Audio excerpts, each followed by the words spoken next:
បាទសួស្តីបងប្អូនថ្ងៃនេះខ្ញុំបង្ហាញអំពីការបណ្ដុះក្រូចដោយមិនចាំបាច់ប្រើគ្រាប់បាទគឺយើងយកមែកដែលវាមានស្រាប់ហ្នឹងយកមកបណ្ដុះដើម្បីឲ្យវាឆាប់បានផ្លែបាទព្រោះវាមានមែកចាស់ស្រាប់បាទហើយឧបករណ៍សម្រាប់យើងផ្សាំមានដូចជាកែវបាទកែវតកកព្រិលយើងហ្នឹងបាទរួចហើយយើងយកដី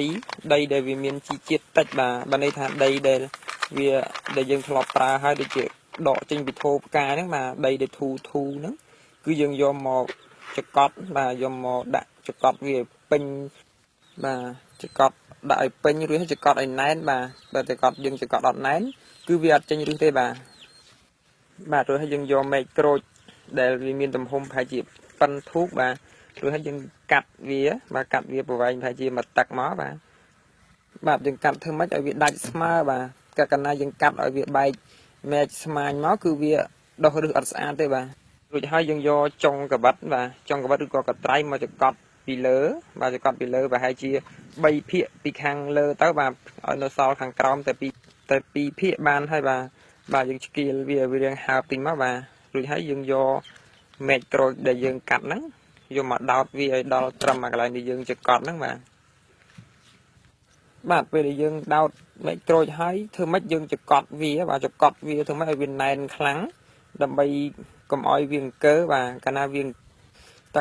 អង្គើវាដុះឫសអត់ស្អាតទេបាទយើងចកត់ធ្វើម៉េចឲ្យណែនបាទហើយដែលយើងចង់ដឹងថាវាអង្គើមិនគឺយើងយកដៃកលាស់វាពីខាងយើងដៃកលាស់ពីខាងលើបាទរួចហើយយើងយកថង់យើងទិញថង់ដែលមានទំហំធំជាងកែវតិចមកបាទដើម្បីឲ្យវាងាយស្រួលយើង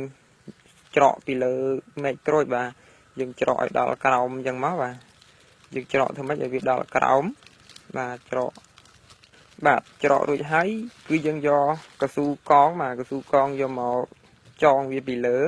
បាទកស៊ូកងគឺយើងអត់ធ្វើការចងច្រើននេះគឺយើងចង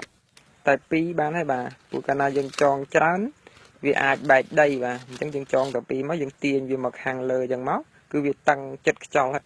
បាទរួចហើយយើងយកវាមកដាក់នៅក្នុងម្លប់បាទការធ្វើបែបនេះរយៈពេល20ទៅ30ថ្ងៃគឺវាចេញឬហើយបាទពេលដែលយើងដកថង់គឺយើងយកដែកស្រួចមកចោះគូតកែវឲ្យវាធ្លាយនឹងជាហៀងឲ្យធ្លាយតិចមកបាទដើម្បីកុំឲ្យវាជប់ទឹកបាទចាំពេលលាស់ត្រួយចាំយើងយកទៅ